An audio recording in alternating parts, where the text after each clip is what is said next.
There's a tendency to think of practice in the Dhamma as meaning what you do when you sit here with your eyes closed,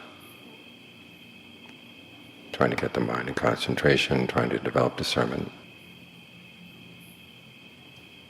But we have to remember that the path to awakening is not a one-fold path or a two-fold path. It's a noble eightfold path. And each of the factors in that path requires training. Notice that when the Buddha explained the two factors that have to do with discernment, when he completed his explanation of what that meant, the very next factor was speech, how you talk to another, how you talk to other people, how you talk to yourself.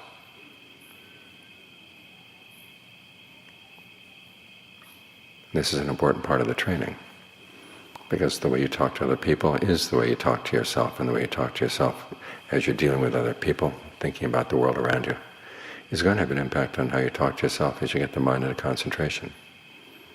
Think of those factors of directed thought and evaluation. Those are the factors that precede speech. They lie at the basis of all our verbal actions. But they're also part of how you get the mind to settle down. You have to talk to yourself in the right way. So this is something you do train yourself in. You can't say, well, just the way I am, I'm a straight shooter, I just say what I think, and you're going to have to put up with that. That's like saying, my mind is a mess, I can't get into concentration, and we'll just have to accept that fact. We're here to train, we're here to learn new habits. So you think about the Buddha's habits, because he's the ideal example of how to train. Some people write that off, say, well, he's the Buddha, so he's got to be special. But he meant all of his actions, his words, his deeds, his thoughts that he expressed to other people, to be examples to others. This is how you find happiness. This is how you live in the world, finding happiness in a way that's totally harmless. And think of his standards for speech. 1, it was true. 2, it was beneficial. And 3, he knew the right time to say things that were pleasing and the right time to say things that were not pleasing. So he didn't have just one style of speech. He tried to be very attuned to when it was necessary to say things that were displeasing. And he was very sparing in his displeasing words, which meant that they had more of an impact. He used them only when they were necessary.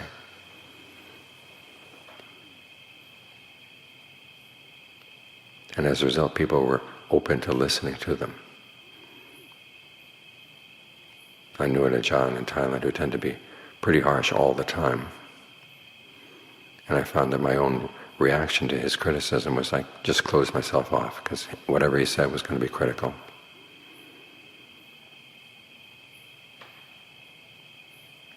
It was very easy to write that off, well, that was just his way of speaking. Whereas with Ajahn Fuang, he was very careful. If he was going to say something displeasing, he chose just the right time, the right place, and the right words. It went straight to your heart. It was like he slipped a knife in between your ribs without you expecting it. And that had an impact.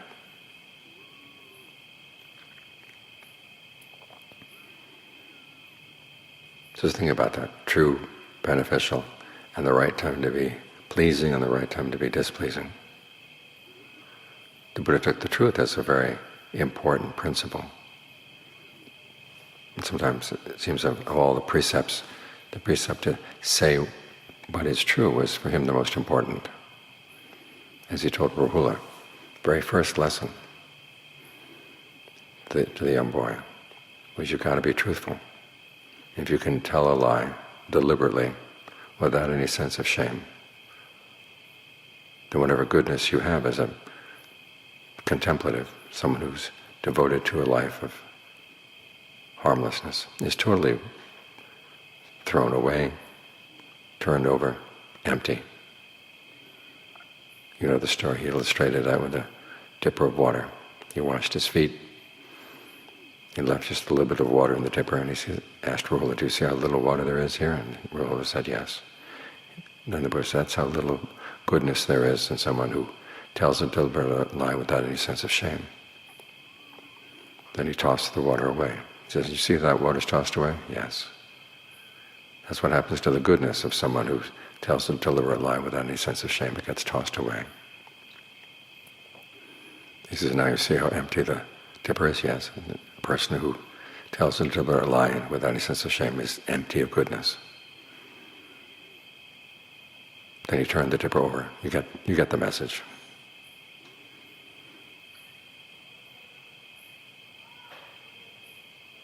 And then he went on to say, try to train yourself that you don't say a falsehood, even in jest. In other words, even in cases where you don't mean to deceive people, you just want to say something funny. The Buddha said, okay, abstain from that kind of speech as well.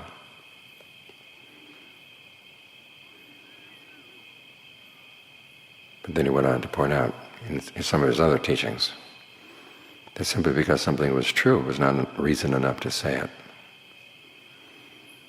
It has to be beneficial.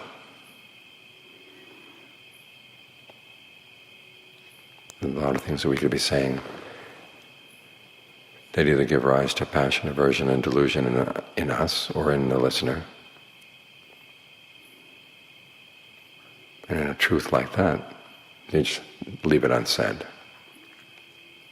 because it serves no purpose. You try to speak words that are true, that are harmonious,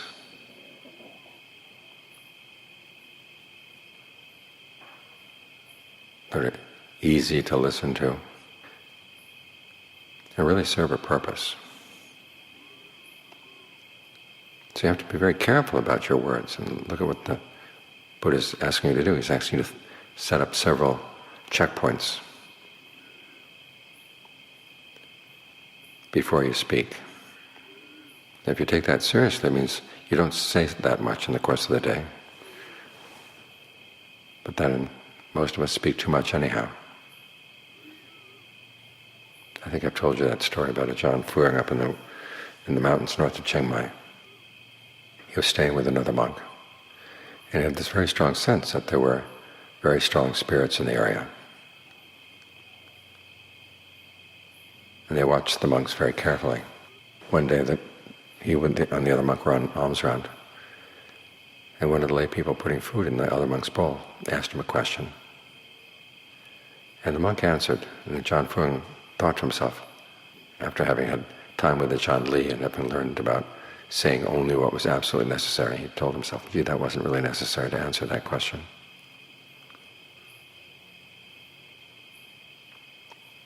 And later that day, that monk had a bad case of diarrhea. And Ajahn Fuang attributed it to the spirit's strictness about how little you should speak if you're practicing. We talk about the kind of idle chatter that's allowable, the kind of social grease that keeps things going. But there can be too much grease, just like an engine can get too much grease.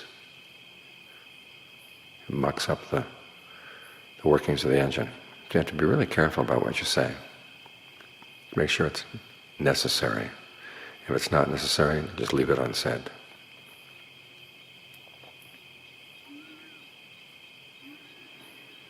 And if you do have critical things to say, try to show respect for the other person. The worst thing you can do in any community is to show contempt for one another.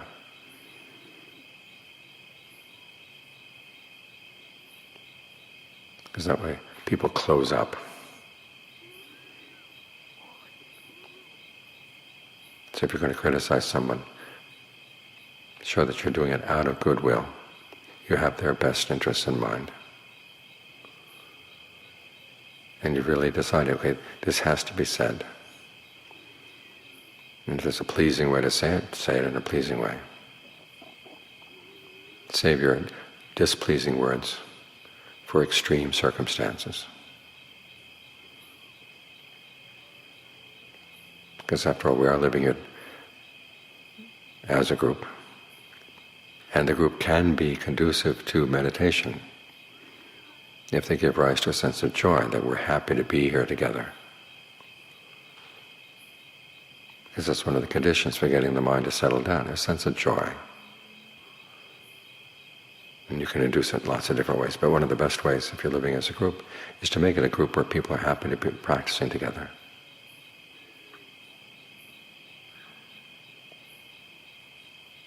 So make sure your speech is the kind of speech that would make people happy to be around you, happy to be practicing the Dharma together with you. And if the speech doesn't come naturally, well, it's the same with concentration. If concentration doesn't come naturally, you have to make it happen. Because this is a training. Those 8 folds of the path come under the triple training. They're things you learn, things that you practice. And by here by practice, it means learning how to do it right. Recognizing a mistake as a mistake. Making up your mind you don't want to repeat that mistake, because that's the lesson the Buddha gave to Rahula after he taught him about truth. What you really want to look at is be truthful about your intentions. Make sure you don't do anything harmful. If you see that you intend to do an act that will cause harm, you don't do it. And then while you're doing it, you're truthful about watching it. What are the actual results that are coming about? When it's done, you're truthful again. What are the actual results of what you did? When you see a mistake, you recognize it as a mistake. And spread lots of goodwill. Goodwill for yourself, goodwill for the other people. So you're less likely to repeat that mistake.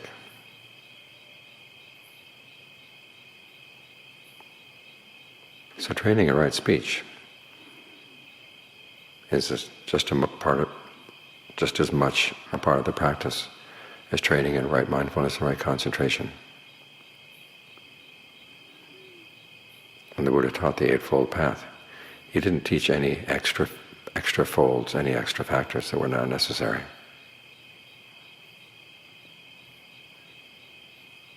So learn how to give each of the factors the attention it deserves.